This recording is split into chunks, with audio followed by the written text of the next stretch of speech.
नमस्कार साथियों। आज हम कक्षा 6 की राजस्थान अध्ययन किताब का जो दूसरा पाठ है, दूसरे पाठ के प्रश्न उत्तर करेंगे। तो पहला पाठ जो है, अगर आपने नहीं देखा है तो इससे पहले जो है पहले पाठ के प्रश्न उत्तर देखिए। उसके बाद में राजस्थान अध्ययन का दूसरा पाठ। राजस्थान अध्ययन किताब जो है उसमें ये जो दूसरा पाठ है, इसमें ये जो क्वेश्चन है, इन क्वेश्चनों के अलावा कोई भी अन्य क्वेश्चन नहीं बनता है। ये क्वेश्चन लाइन टू लाइन बनाए गए हैं। देखिए क्वेश्चन पहला, मरु प्रदेश का वर्णन किन किन में है, यानी मरु प्रदेश जो है उसका वर्णन किस में है। तो मरु प्रदेश का वर्णन ऋग्वेद, रामायण, चरक संहिता, महाभारत एवं बृहद संहिता में है। अगला क्वेश्चन, आर्यों का प्रारंभिक जनतंत्र कौन सा था। तो आर्यों का जो प्रारंभिक जनतंत्र था वो था मरु प्रदेश। इसके बाद में अगला क्वेश्चन, मरु प्रदेश में कौन कौन से जिले आते हैं। इसमें बीकानेर, नागौर, चूरू, गंगानगर, जैसलमेर, बाड़मेर का कुछ भाग जो है वो इसमें आता है। इससे अगला क्वेश्चन देखिए, जांगल प्रदेश कौन से जिलों में आता है। जांगल प्रदेश जो है वो कौन से जिले में आता है। तो बीकानेर, नागौर और जोधपुर जो है इसको मिलाकर के जांगल प्रदेश कहा जाता है। नेक्स्ट राजस्थान। इसके बाद में अगला क्वेश्चन, जांगल प्रदेश की राजधानी कौन सी थी। तो जांगल प्रदेश की राजधानी अही छत्रपुर नागौर थी। नेक्स्ट, पौराणिक आख्यानों के अनुसार यादव वंश के बलराम एवं श्री कृष्ण द्वारिका जाते समय किस क्षेत्र से होकर गुजरे थे। तो ये जो लोग हैं वो नागौर क्षेत्र से होकर के गुजरे थे।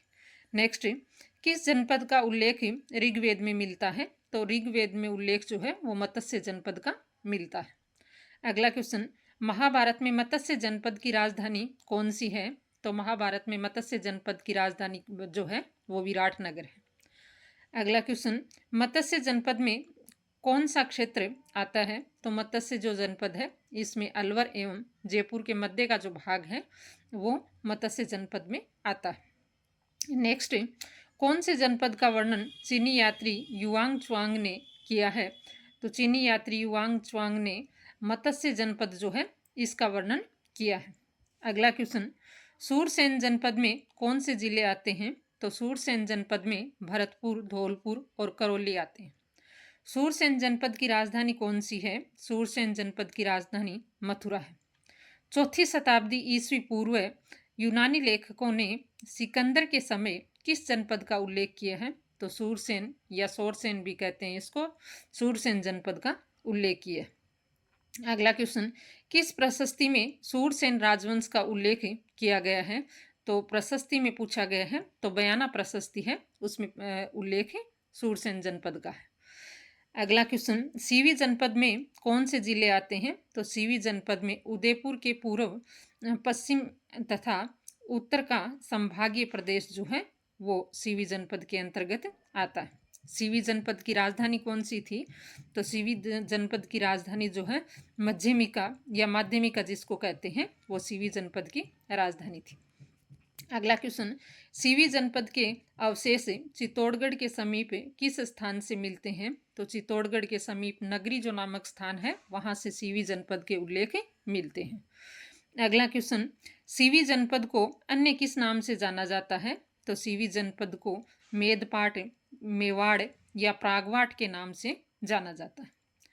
अगला क्वेश्चन, अर्जुनायन किस भाग को कहा जाता है। तो अर्जुनायन जो है भरतपुर और अलवर का जो क्षेत्र है उसको अर्जुनायन कहा जाता है। अगला, मालवों का प्रमुख केंद्र कौन सा था। तो मालवों का जो प्रमुख केंद्र था जयपुर के निकट का जो नगर है, जो वर्तमान में इसको टोंक कहते हैं, तो टोंक जो है वो मालवों का जनपद रहा है। मालवों की विजय का उल्लेख कौन सा अभिलेख जो है वो करता है। तो नांद सा अभिलेख है भीलवाड़ा में और वो मालवों की विजय का उल्लेख करता है। अगला क्वेश्चन, बृहद संहिता नामक ग्रंथ में किसके पतन की जानकारी है। तो ये योद्धे जो हैं उनके पतन की जानकारी है बृहद संहिता में मिलती है। अगला, प्राचीन सीवी जनपद को वर्तमान में क्या कहा जाता है। तो प्राचीन जो सीवी जनपद है वर्तमान का जो मेवाड़ है उसको प्राचीन सीवी जनपद कहा जाता था।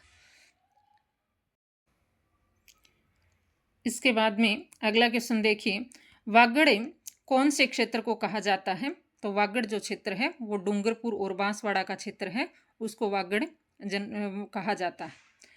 दूसरा वागड़ क्षेत्र कौन सा है?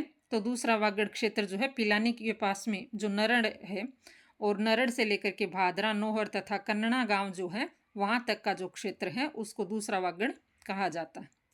अगला क्वेश्चन, वागड़ी बोली किस क्षेत्र की है? तो ये डूंगरपुर और बांसवाड़ा जो है इन 2 जिलों में वागड़ी बोली बोली जाती है।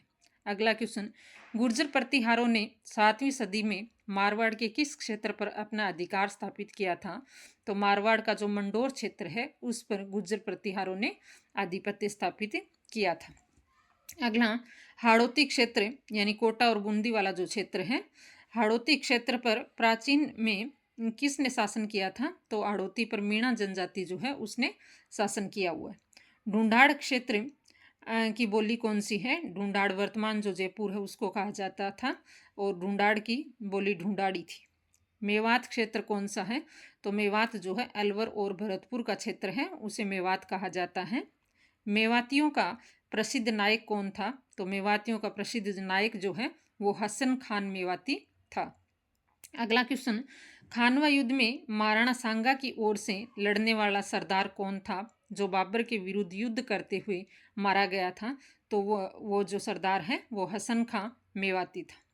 इसके बाद में जिले हैं और उनके प्राचीन नाम जो हैं वो दिए गए हैं। तो जैसलमेर को प्राचीन समय में मांड कहा जाता था। प्रतापगढ़ जो है, प्रतापगढ़ को कांठल, झालावाड़ को मालवा, ब्यावर और अजमेर जो है उसको मेरवाड़ा कहा जाता था। तो ये है कक्षा 6 की किताब का दूसरा पाठ है, और इसमें जो क्वेश्चन बनते हैं वो सारे क्वेश्चन 1 लाइनर आपको बता दिए गए हैं। इसके अलावा इस पाठ में कोई भी अन्य क्वेश्चन नहीं बनता है। आपको ये वीडियो अच्छा लगा हो तो लाइक करें, शेयर करें और सब्सक्राइब करें। मिलते हैं एक नए वीडियो के साथ, तब तक के लिए धन्यवाद।